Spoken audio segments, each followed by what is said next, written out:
magandang hapon po sa inyong lahat.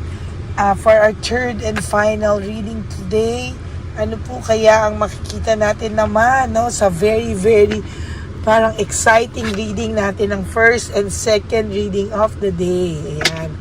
I hope na napanood nyo na po yung first reading and yung second reading natin of the day. So yung una, so ngayon po third reading natin is somehow ano kaya ang makikita natin dito sa third reading of the day natin today. Okay? Palasahin lang muna po natin at tingnan po natin kung ano po ang makikita natin sa third reading of the day today.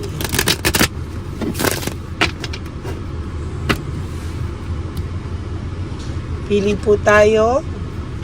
1, 2, 3, 4, 5, 6, 7, 8, 9, and 10.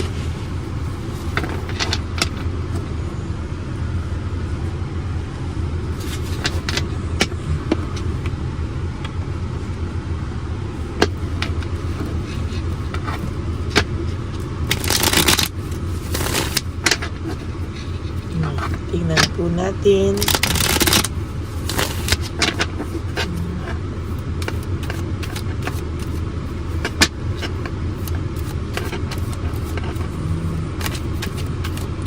Balasahin muna po natin para kitang-kita nyo, no? For those of you po who would like to book a personal reading with me, you can message me at Lady Lee Elena.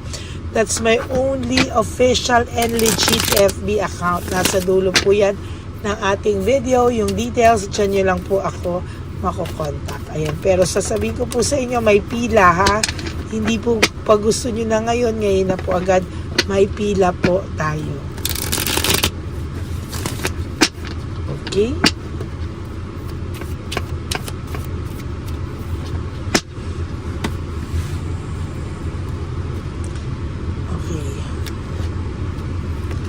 One, 2, 3, 4,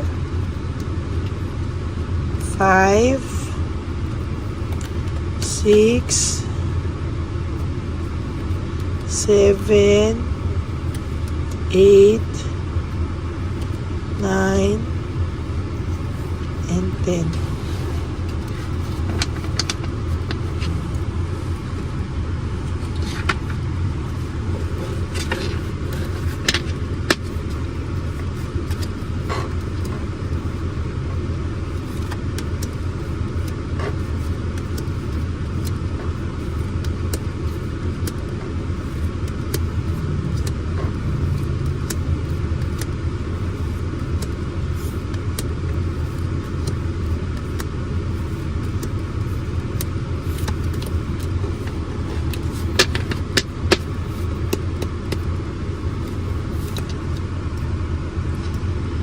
Lack of commitment.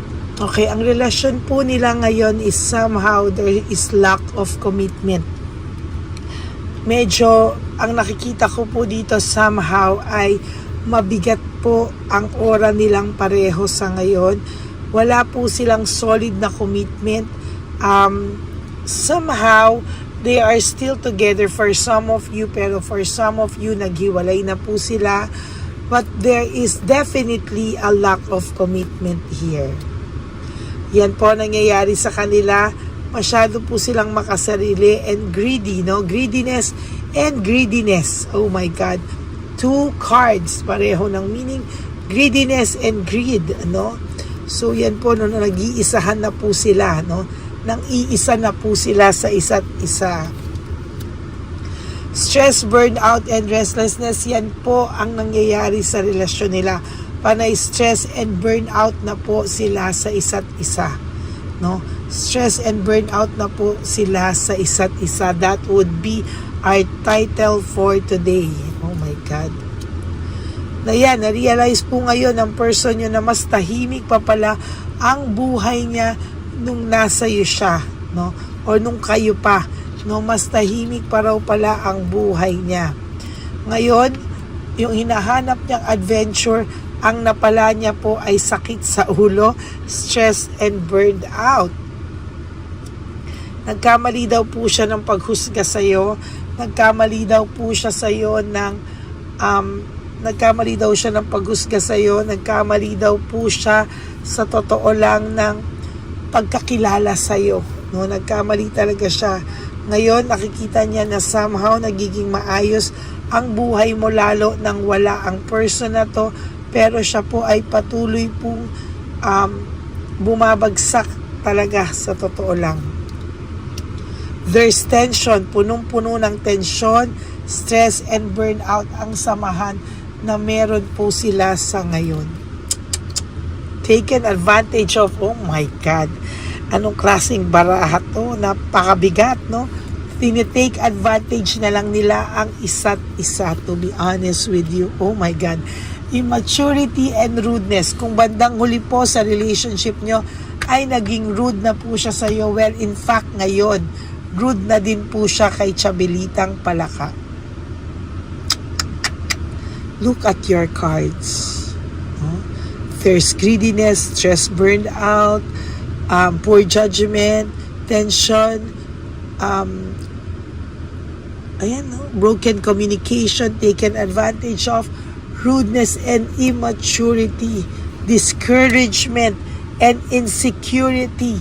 Yan po lahat ang nararamdaman ng third party nyo at ng person mo sa isa't isa ngayon.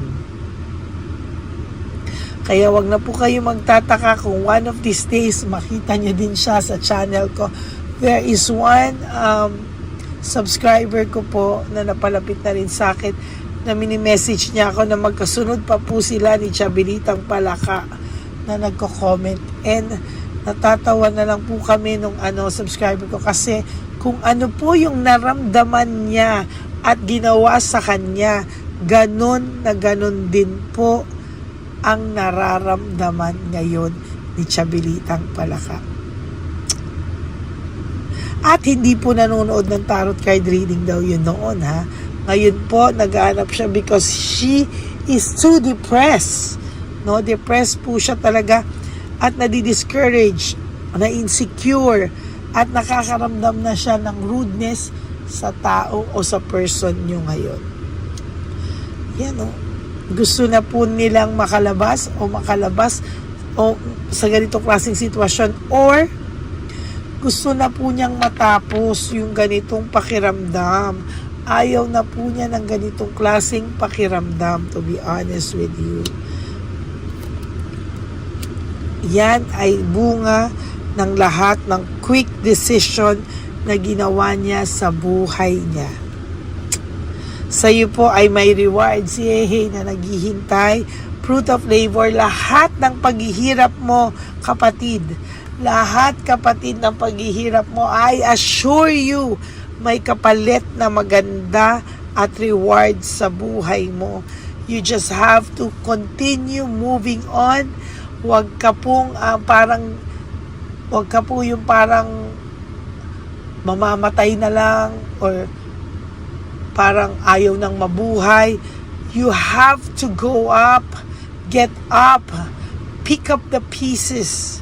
No, hindi lang po dito natatapos ang ating buhay. Ayan, no, may rewards ka, Hehe, may fruit of labor, meaning lahat ay meron pang magandang mangyayari sa buhay mo. You have to continue to share, be generous, pero sa mga tamang tao. Okay? Sa mga tamang tao po. There's weakness and manipulation. Sa totoo lang po ay na-manipulate kasi yung kahinaan mo. Pero merong nag-iintay na reward sa'yo. Ha? May naghihintay na reward sa'yo. Huwag ka pong susuko. Matatapos din lahat ng paghihirap mo in time. Kailangan po kasi, kapatid, ikaw ang unang-unang magmamahal sa sarili mo. Kasi kung hindi mo po mahal ang sarili mo, wala po talaga. Oh.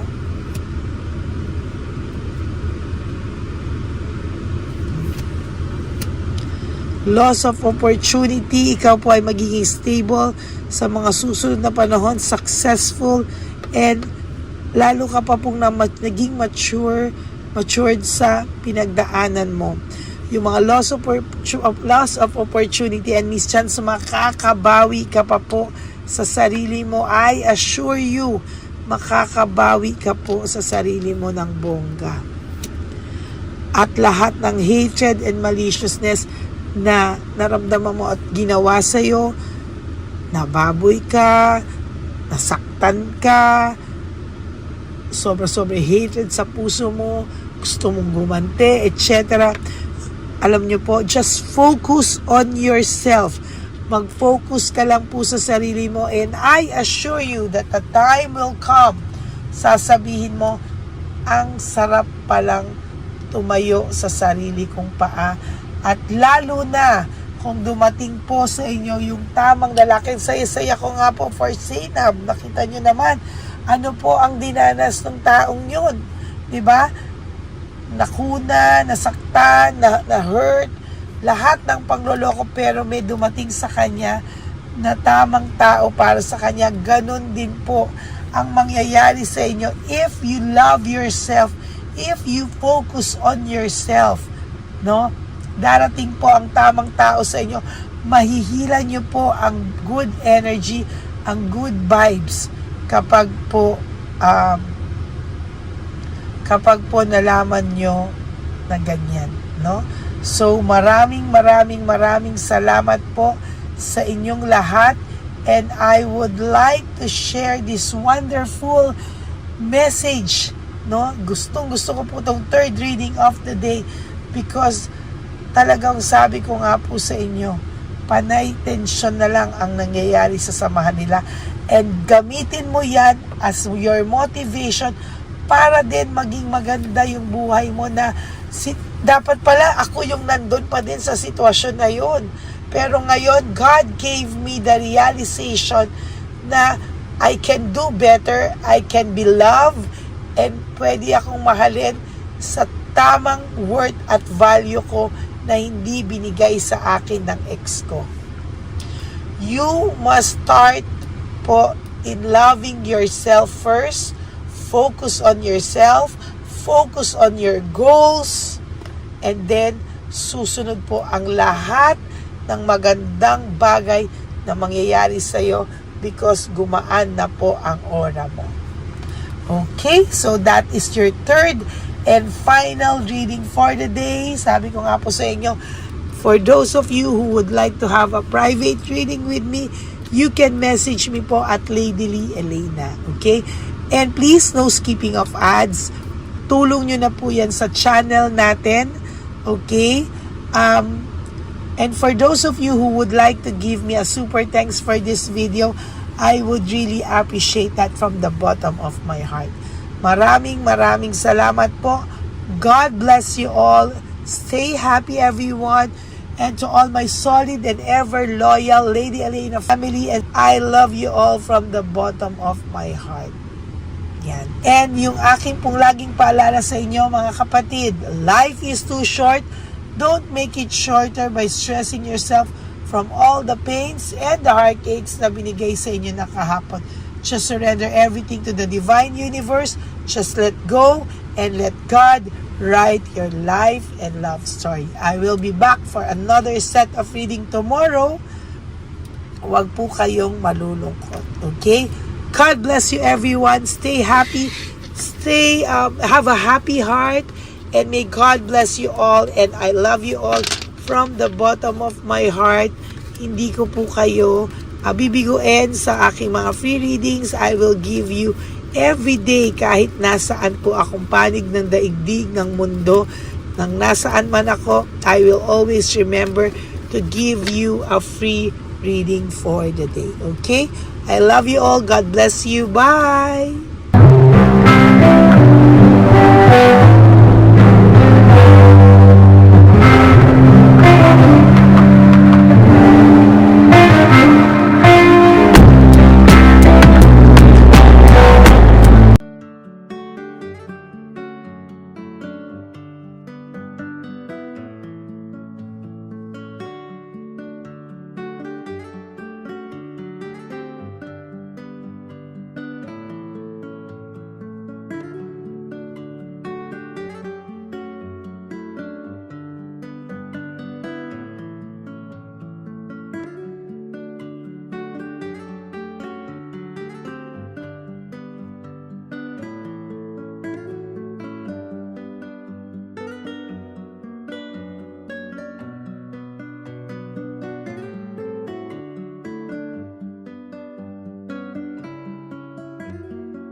Papa Jesus. Para sa'yo.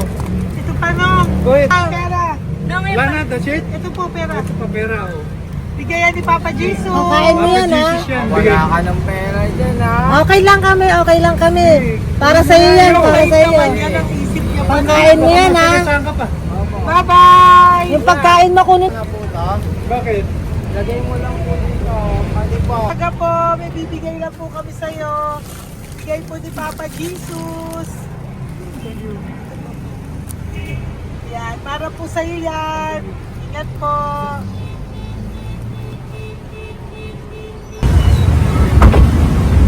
Gandang tanghali po. May bigay po si Papa Jesus sa inyo. Salamat po. Salamat po. Ito po. Salamat po. Sige siya po kayo sa Ampaw. Thank you po. God bless po, nanay. Ingat po kayo Apo, apo, apo. Ano naman po. God bless.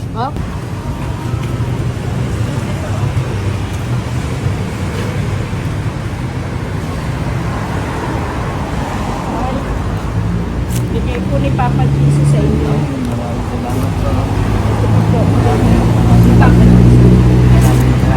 God bless po.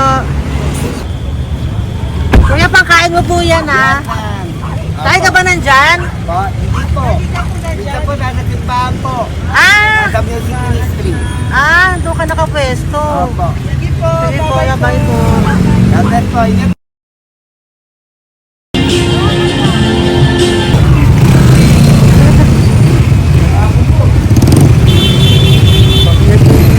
Papa Jesus.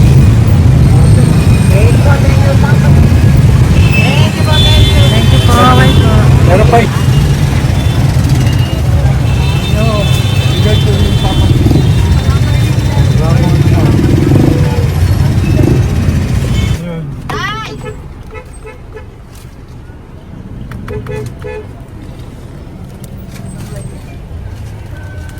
Yun. Tay, para sa iyo po, bigay po ni Papa Jesus. Papa Jesus, eh. Tay, bye-bye. God bless po, God bless.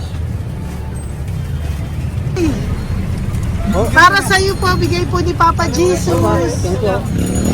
Ayan po, bigay po yan sa ni Papa Jesus. Thank you po. Amen.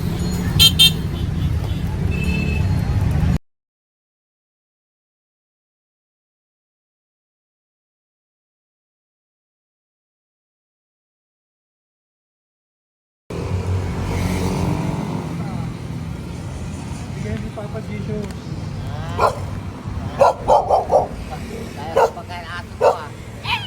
Madami mong aso, kuya. Alaga mo lahat yan.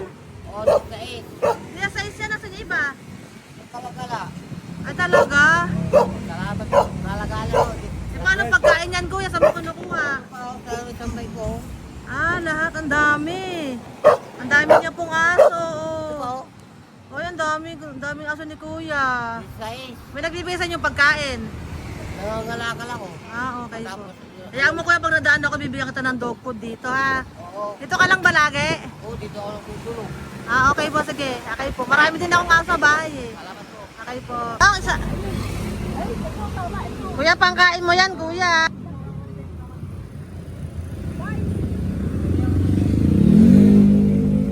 Nangangalakal ka, kuya? Sige po. Thank you po.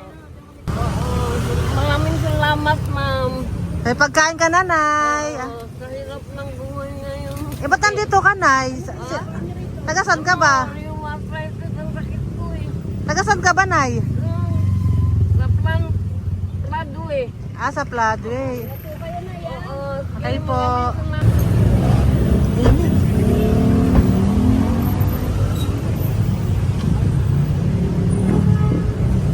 Nay! Bibigay ako sa'yo. Natandaan mo na ako. Ito. Ako po. Si tatay. Si tatay. Thank you, Nay. Habay po.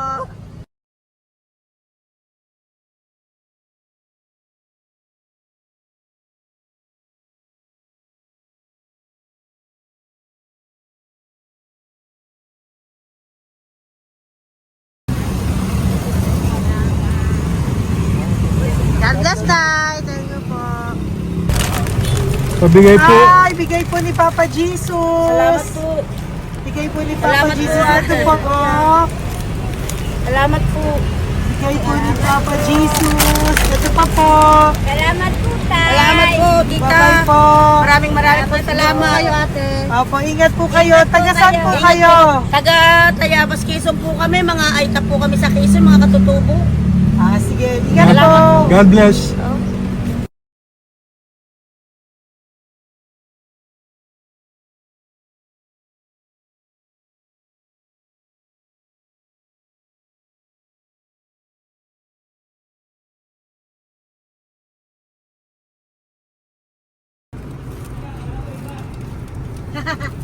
Tay, Tinatawag niya bigay po ni Papa Jesus. Thank you po. Ayan po. Sobrang Ang sipag mo naman tayo. sipag niyo naman po. Kanina po kasi, taglagas ngayon, taglagas. O, pang merienda niyo po yan, Sige po, ha? salamat po sa inyo. Tapos yung root bags po, Kala ko uwi niyo sino po. binubusinahan niya eh. Sige Thank po, you na bye-bye po. Thank you po, salamat po, bye-bye.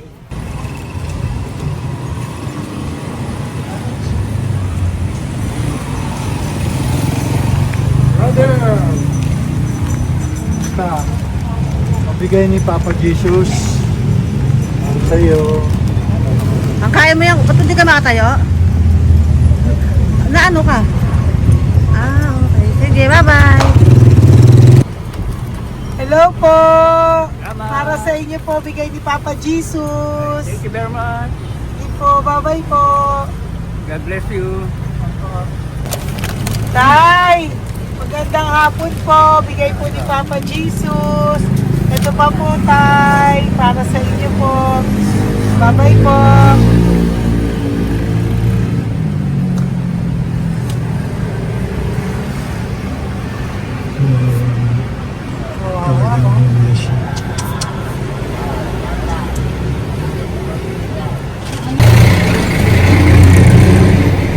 Ate. Tingnan lang. Baka maano siya. Ito po, bigay po sa'yo ni Papa Jesus. Ito pa po, pera po. God bless po. Okay. Taga saan ka po? Sige, ingat ka po, Hello po, magandang hapon po. Ano po? Bigay po sa'yo ni Papa Jesus. Thank you, madam. Tsaka ito pa po, para po sa'yo. Salamat. Thank you po, ingat po. Thank you, ma'am. Sige po. Salamat. Akala ko, ma'am, bibili. Ay, hindi po, para sa'yo po yan. Bye-bye Thank you, po. ma'am.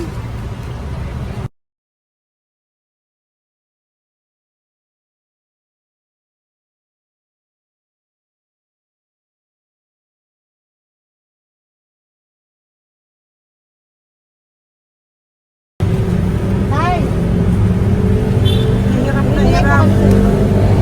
bibigay po ako ng grocery. Hirap na hirap Dito siya. po tayo, dito sa kabila. Ano mo siya, Lies, pa yan. Kawawa naman. Tay, magandang araw po. Oh Lord. Bigay po ni Papa Jesus. Ito, pangdagdag po. Pagdagdag po, bigay po ni Papa Jesus. Thank you po. Thank you po, Kawawa tay. naman. Diyos ko, hindi na siya makaano ko.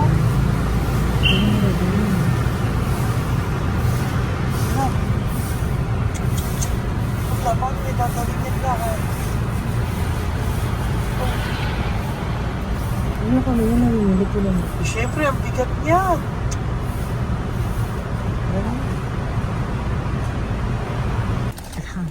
Kaya, bigay sa'yo ni Papa Jesus. Sige po, ma'am. Ay, yung palinis po, ma'am. Hindi na po, okay na Thank you po. po. Ito po. Thank you ma'am. po. Thank you, dyan.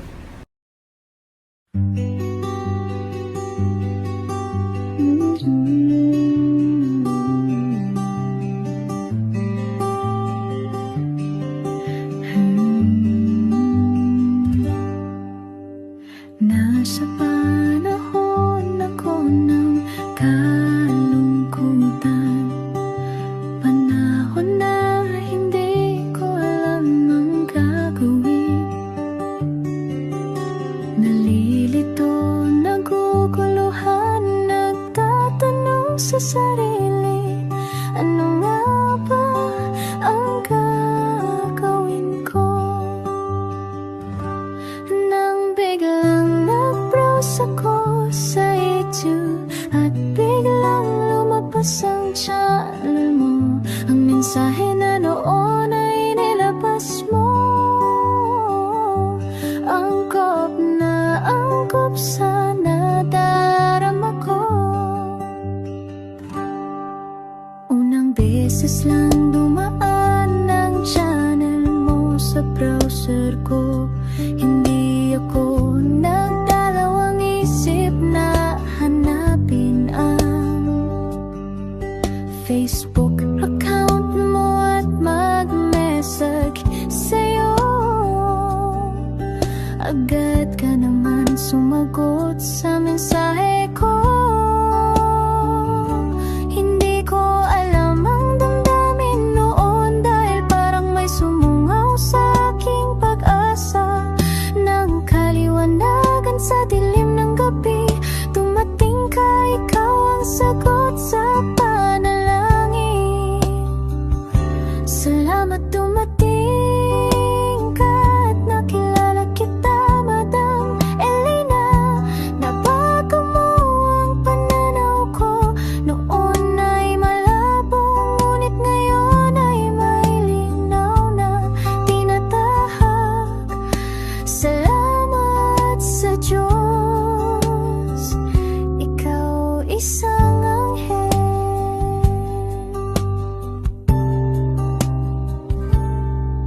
na inihulog sa lupa upang kami ay tulungan na magkaroon ng linaw sa buhay.